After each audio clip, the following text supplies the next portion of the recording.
వ్యాప్తంగా జరుగుతున్న పరిస్థితులలో బండి సంజయ్ కుమార్ తన కుమారుడికి సంబంధించి ఏం జరిగింది ఏం కథ అనేది చూద్దాం. సో తన కుమారుడికి సంబంధించి సోషల్ ప్లాట్ఫామ్లో వస్తున్న ఒక్కొక్క అంశాన్ని కూడా మనం చూసే ప్రయత్నం అయితే చూద్దాం.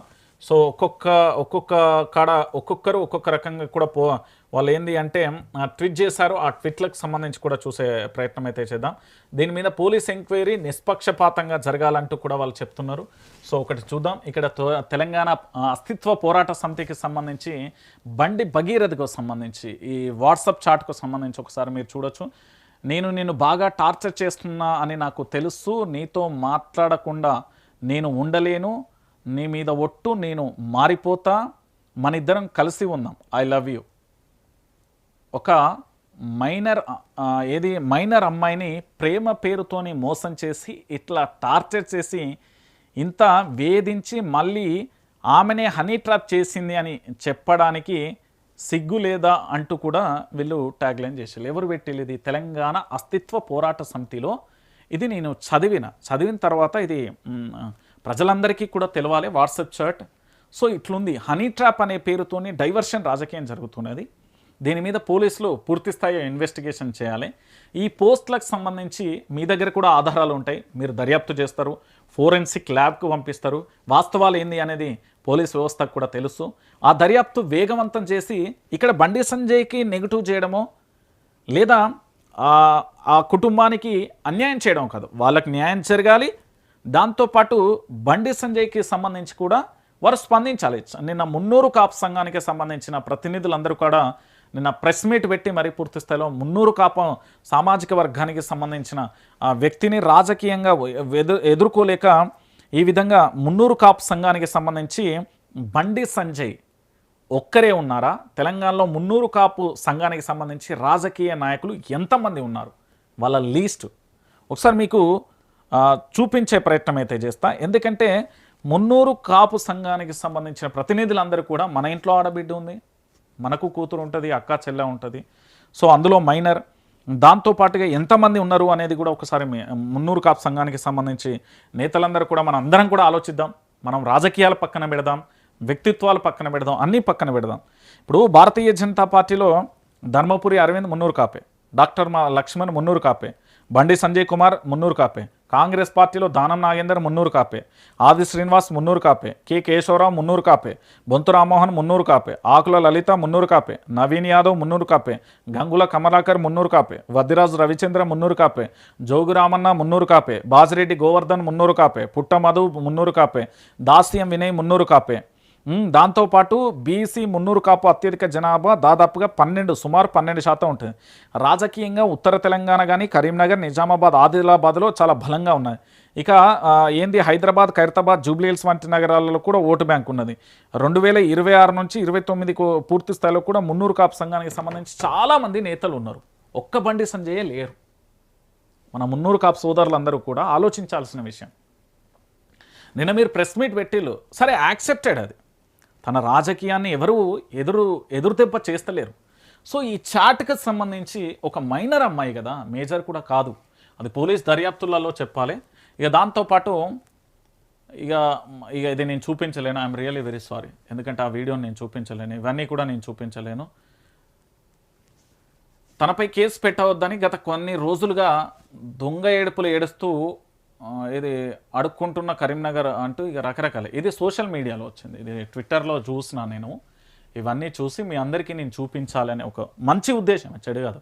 నేను ఇది బండి సాయి భగీరథకు అన్యాయం జరగద్దు, ఆ పక్కన ఉన్న నా సోదరికి కూడా అన్యాయం ఇరువురికి కూడా న్యాయం జరగాలి. సో ఇక్కడ ఇదే ఇది బకెట్ భార్గవ్, మీ అందరికి గుర్తున్నాడు కదా, బకెట్ భార్గవ్కు సంబంధించి సోషల్ మీడియాలో ఎంత రచ్చ జరిగింది. పాపం పిల్లగాడు దాదాపు 20 ఏళ్ళు, ఆయన పాపం అని నేను ఎందుకు అంటున్నా అంటే ఆయనకు జరిగిన న్యాయమే ఈయనకు కూడా జరగాలి అనేది రాష్ట్ర వ్యాప్తంగా కూడా ఒక అంశం వస్తుంది. ఒకసారి నేను బకెట్ భార్గవ్ని మీరు మర్చిపోయి ఉంటారు. ఈ అబ్బాయి తెలుసుగా, యూట్యూబర్, సెన్సేషన్ యూట్యూబర్. భార్గవ్ అని ఉంటాడు. 20 ఏళ్ళు ఫోక్సో కేసు కింద అరెస్ట్ అయ్యి దాదాపుగా ఇప్పుడు జైల్లోనే ఉన్నాడు. 20 ఏళ్ల కఠిన కారాగార శిక్ష. సేమ్ ఈ కేసు ఏదైతే ఉందో ఆ కేసుకు సంబంధించి కూడా సేమ్ ఈక్వల్గా ఉన్నది. సో మైనర్ బాలికకు సంబంధించి ఫోక్సో కేసు కింద జైల్లో ఉన్నాడు. 20 ఏళ్ళ కఠిన గారా శిక్ష పడ్డది.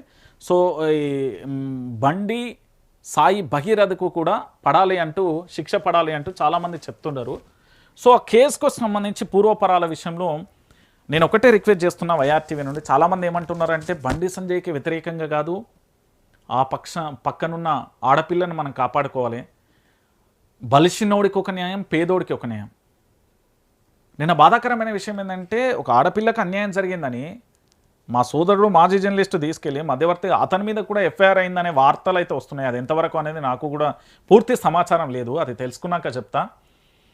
సో ఒక ఆడపిల్లకి న్యాయం చేసే ప్రయత్నం చేద్దాం, ఒక కుటుంబాన్ని నిలబెట్టే ప్రయత్నం చేద్దాం, అంతే తప్ప ఏదో జరుగుతుంది ఏదో అంటే కానిముచ్చట. ఇంకొకటి ఏంటంటే వాళ్ళు పేద మధ్యతరగతి కుటుంబాలు కూడా కాదు. ఎందుకంటే అది నేను నిన్న మీకు వీడియోలు కూడా చూపెట్టాలి.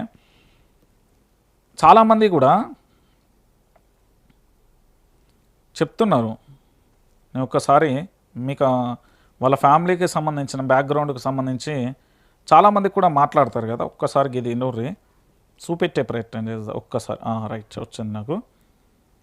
ఒకసారి తెలంగాణ సమాజం మొత్తం కూడా ఆలోచించాల్సిన విషయం ఏంటంటే, ఇగో ఎవరైతే ఎఫ్ఐఆర్ అయిందో ఆ పక్షాన నిన్న ఇగో ఇది వాళ్ళ రేంజ్. వాళ్ళు ఏం ఆర్థికంగా లేనోళ్ళు కాదు. ఇది వాళ్ళ కార్ అండి. ఈ కారు విలువ దాదాపు సుమారు 3-4 కోట్లు ఉంటుంది కావచ్చు. ఏం కారు ఇది? BMW car. దాదాపుగా 3 కోట్ల రూపాయలు ఉంటుంది. ఏది కంప్లైంట్ చేసిర్రు అన్నారు కదా బండి సంజయ్ కుమారుడు మీద, బండి సాయి భగీరథకు సంబంధించి. ఇగో వాళ్ళ కుటుంబం స్టేటస్ ఇది. వాళ్ళు పేదోళ్ళు కాదు, మధ్యతరగతులు కాదు, చాలా రిచ్ ఫ్యామిలీ, చదువుకున్న వాళ్ళు, వెల్ ఎడ్యుకేటెడ్, వెల్ సెటిల్డ్. వాళ్ళ నాకు తెలిసి ఇయర్లో మంత్లో మరి నాకైతే సరిగ్గా ఐడియా లేదు కానీ ఒక 300-400 కోట్ల ట్రాన్సాక్షన్కి సంబంధించిన బిజినెస్ అయి ఉంది అని చెప్తున్నారు.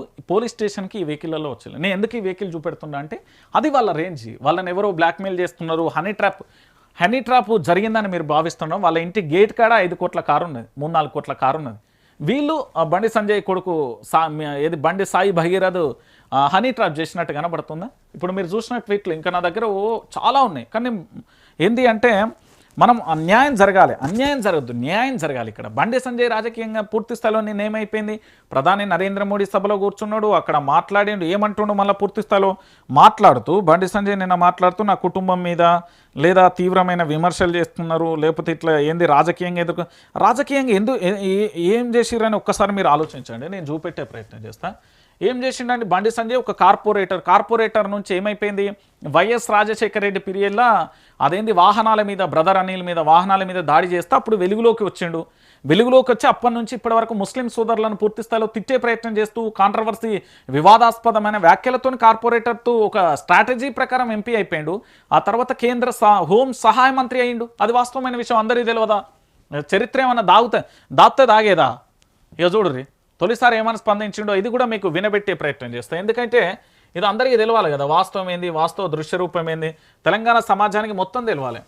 ఇక్కడ ఈ ఆందోళన చేసేది కదా, ఇగో నిన్న బండి భగీరథను వెంటనే అరెస్ట్ చేయాలి, బీఆర్ఎస్వి మహిళా సంఘాల నిరసన, బండి సంజయ్ను బర్తరఫ్ చేయాలి, రేవంత్ రెడ్డి బండి సంజయ్ని కాపాడుతున్నాడు, దాంతోపాటు బాధిత కుటుంబానికి న్యాయం చేయాలి. ఇవన్నీ కూడా దేని గురించి? ఒక ఆడబిడ్డకు న్యాయం చేయమని.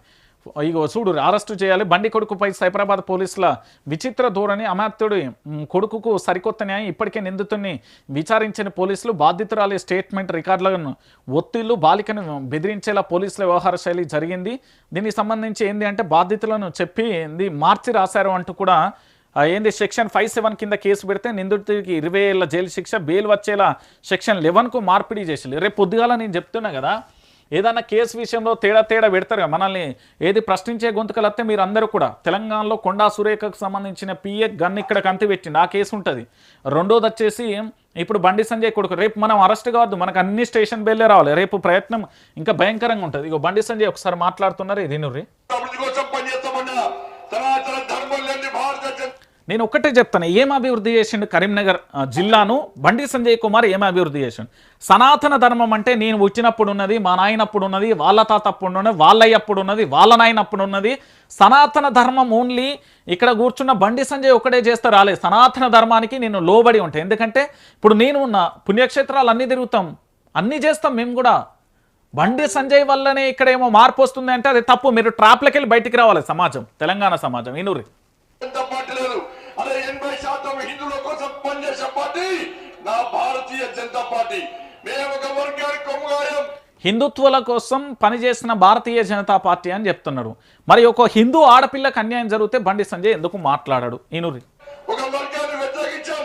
మేము తనాతన ధర్మాన్ని కట్టొస్తే, నా ధర్మాన్ని హెలనేసే ప్రయత్నం చేస్తే, నా సమాజాన్ని చీల్చే ప్రయత్నం చేస్తే ఏ భారతీయ జనతా పార్టీ కార్యకర్త ఊరుకునే ప్రసక్తి లేదు. మేము అల్లాని కించపరచలే, మేము యేసు ప్రభుని కించపరచలే, కానీ నా రాముని కించపరిచే, నా భగవంతుని కించపరిచే, నా సమాజాన్ని హెలనేసే ప్రయత్నం చేస్తే ఊరుకునే ప్రసక్తి లేదన్న విషయాన్ని కాంగ్రెస్. కాదండి, నాకు ఒకటి అర్థం కాదు. దేవుడికి రక్షణగా ఆలయం ఉంటుంది, ఆలయంలో దేవుడు ఉంటాడు, దేవుడికి పూజలు చేసేది నిత్యం అయ్యగారు ఉంటారు, పురోహితులు అంటారు మన భాషలో, మా తెలంగాణ భాషలో అయ్యగారులు అంటారు. వాళ్ళందరూ ఉన్నారు. ఇప్పుడు ఒక దేవుడి రక్షణ కోసం మనం ఉండాల్సిన అవసరం, దేవుడి నీడలోనే మనం బతుకుతున్నాం. చూడురి మనల్ని ఎంత దాన్ని ఏమంటారంటే హిప్నాటిజం చేస్తున్నారో మీరు ఆలోచించాలి. దీని గురించి మాట్లాడుతూ పూర్తి స్థాయిలో ఒకసారి ఫామ్ హౌస్ లో ఎలకని కాదన్న బండి సంజయ్ గాని భారతీయ శాత గాని మూర్ఖుడు, ధైర్యంగా రాజకీయంగా ఎదుర్కోలేని దద్దమ్మలు ఇలా ఏదో చేసి బండి సంజయ్. నేనేమంటున్నా అంటే తడిబట్టతోని భాగ్యలక్ష్మి టెంపుల్, తడిబట్టతోని శివాలయం, తడిబట్టతోని యాదగిరి లక్ష్మీనరసింహస్వామి, తడిబట్టతోని భద్రకాళి టెంపుల్, తడిబట్టతోని 1000 స్తంభాల గుడి, తడిబట్టతోని ఏది రామప్ప దేవాలయం, తడిబట్టతోని ఇక్కడ ఉండే మన ఏది అమ్మవారి దగ్గరికి వచ్చి ఇదే ఆ బాధ్యతలు మీ ఇంటికి వచ్చి మాట్లాడినప్పుడు మీరు వ్యవహరించిన తీరు, మీరు మాట్లాడిన భాష ఒక్కసారి తెలంగాణ సమాజానికి మీ ఇంట్లో ఉండే సీసీ ఫుటేజ్ బయట పెడతారా? ఏం ఎదుర్కొంటారు? ఏం ఫామ్ హౌస్ లేక భారతీయ జనతా పార్టీని ఇబ్బంది పడితే నేను ఫామ్ హౌస్ లో ఎలకని కాదన్నా, ఫామ్ హౌస్ లో ఎలకని కాదన్నా, నేను నా అయ్య పేరు చెప్పి రాజకీయాలు రాలేదన్నా, నా తాత పేరు చెప్పి రాజకీయాలు రాలేదన్నా, ఏదో జెండా పెట్టి అంటే రాలేదన్నా, నేను కాసేపు జెండాను ఏం జెండా పట్టి వచ్చాడు నేను చెప్పనా? ముస్లింల మీద వివాదాస్పద వ్యాఖ్యలు చేసాడు. దానికి తెలంగాణలో బొచ్చడు వెళ్ళిన యూట్యూబ్లో ఇట్లా టైప్ చేస్తే వస్తాయి. ఇంకొకటి కాషాయ జెండా బట్టే వచ్చాడు. ఇంకోటి అయ్య పేరు చెప్పేవారు వచ్చింది. తెలంగాణ ఉద్యమంలో తెలంగాణ రాష్ట్రాన్ని తీసిన అసలు సీసలైన మగాడు మనగాడు కేసీఆర్. కేసీఆర్ సారథ్యంలో కేటీఆర్ అనేట ఆయన ఉద్యమంలో ఉన్నాడు. ఆయన కూడా మగాడు మనగాడే. ఎవరు ఇక్కడ ఫామ్ హౌస్లే ఎలక కాదు, పిల్లి కాదు, అందరూ పులులే, అందరూ పులులే, అందరూ పులులే. ఎవడెవరికి భయపట్టేవాడు లేడీడా. ఇవాళ రేపు డైపర్ వేసుకున్న కాన్నోడు మొదలు పెడితే ఏంది ఇంకో కట్టబట్టి నడిచేటోళ్ళ వరకు అందరికీ ఎవరి సర్కిల్ వాళ్ళకే ఉంటుంది. ఇక్కడ ఎవరు రాలే, అందరూ కూడా పేద మధ్యతరగతి కూడా. కేసీఆర్ కూడా వాళ్ళ తాతను వాళ్ళ అయ్య పేరు చెప్పి రాజకీయాలు చేయలే. ఒక ఉద్యమాన్ని తీసుకొచ్చిన మొనగాడు, వాళ్ళ కొడుకు పేరే కేటీఆర్. కేటీఆర్ కూడా తెలంగాణ ఉద్యమంలో ఉన్న మొనగాడు. 2009 నుంచి చరిత్ర చదువుకో, తెలుసుకో. ఏంటంటే పూర్తి స్థాయిలో ఏదో చేస్తున్నట. రాష్ట్రానికి సంబంధించిన పోలీసు వ్యవస్థ డీజీపీ నిజంగా కూడా చాలా బాధాకరమైన విషయం అండి. పోలీసు వ్యవస్థలో ఈరోజు చాలా బాధాకరమైన విషయం. ఇవన్నీ చూస్తూ ఉంటే చాలా నిస్సిగ్గుగా కూడా బాధేస్తున్నది. ఎందుకంటే ఈ విషయాలన్నీ కూడా తెలంగాణ సమాజం ఒక ఫోక్సో కేసు నమోదైతే అదే సామాన్యుడు వెళ్తే ఈ పాటికి 3rd డిగ్రీ అయిపో వాని ఒళ్ళు చింతపండు అవు. ఇంకోడైతే నరకం చూపెట్టు. కేంద్ర హోంమంత్రికి సహాయ మంత్రి కొడుకుకు ఏం న్యాయం జరుగుతుందో చూసారు. హైడ్రా విషయంలో దుర్గం చెరువు దగ్గర రేవంత్ రెడ్డి గారి యొక్క సోదరుల ఇల్లులో ఎట్లా కాపాడిర్రు, మరియు ఏది కొండ సురేఖకు సంబంధించిన ఓఎస్డి ఆయన పేరు సుశాంత్ సంథింగ్ ఏదో పేరు ఉంటుంది, ఆయన కనతి బ్లాక్లో పెడితే ఆయనకేం న్యాయం జరిగిందో చూసిళ్ళు. ఇప్పుడు బండి సంజయ్ కుమార్కు సంబంధించిన బండి సాయి భగీరథకు సంబంధించి ఏం న్యాయం జరుగుతుందో చూసుడు. మీరు అదేదో ఉంటుంది కదా మన రానా సినిమాలో గాక అదేంది ఆ వీడియో ఒక క్లిప్ వైరల్ అవుతుంది చూడు. తెలంగాణ గదే న్యాయం జరుగుతుంది. ఇక పోలీస్ మీద నమ్మకం లేదా న్యాయ వ్యవస్థ మీద ఉన్న నమ్మకంతో ఏం జరుగుతుంది, ఎట్లుంటుంది అనేది కూడా మనం వేచి చూడాల్సిన పరిస్థితి అయితే కనబడుతుంది. సో తెలంగాణ రాష్ట్ర వ్యాప్తంగా కూడా ఇవేవైతే ఉన్నాయి ఈ ట్విట్లకు సంబంధించి ఉన్నాయి కదా, ఈ ట్విట్లన్నీ కూడా ఇవన్నీ కూడా రాష్ట్ర వ్యాప్తంగా సంచలనంగా మారుతున్న అంశాలు. సో వీటి విషయంలో ఎట్లా తీసుకుంటారు, ఏం కథ, దీన్ని ఎట్లా విచారిస్తారు, ఏం చేస్తారు అనేది కూడా మనం వేచి చూడాల్సిన పరిస్థితి అయితే కనబడుతుంది. ప్రేమ పేరుతోనే ఒక మైనర్ అమ్మాయిని ఎట్లా వేధించిండు అని చెప్పడానికి ఇగో ఇక్కడ పోస్ట్ చేసింది. ఇదేదో నేను క్రియేట్ చేసింది కాదు. దీని మీద పోలీసులు ఏంది అంటే ఎలాంటి పక్షపాతం లేకుండా మొత్తం కూడా ఎంక్వైరీ చేయండి, న్యాయం చేయండి, బాధితులకు న్యాయం జరగాలి.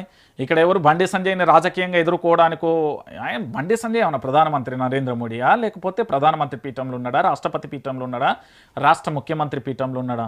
ఏ పీఠంలో ఊకున్న ఏం రాజకీయం అండి, నాకు అర్థం కాదు. ఆడపిల్ల విషయం వచ్చినప్పుడు గీదేందండి, చిల్లర పంచాయతీ కులాలు ముంగటేసుకొచ్చుడు. ఇప్పుడు బీసీ కార్డు వేసి ధర్నాలు స్టార్ట్ అవుతాయి, చూడురు మీరు, త్వరలో గవ్వే జరుగుతాయి. నేను అందుకే చెప్తున్నా, వాస్తవాలను మాత్రం క్లారిటీగా చెప్పే ప్రయత్నం చేస్తున్నా. దయచేసి తెలంగాణ సమాజం ఆలోచించండి, నిజమేందో అబద్ధమేందో మీరే గ్రహించండి. వాస్తవం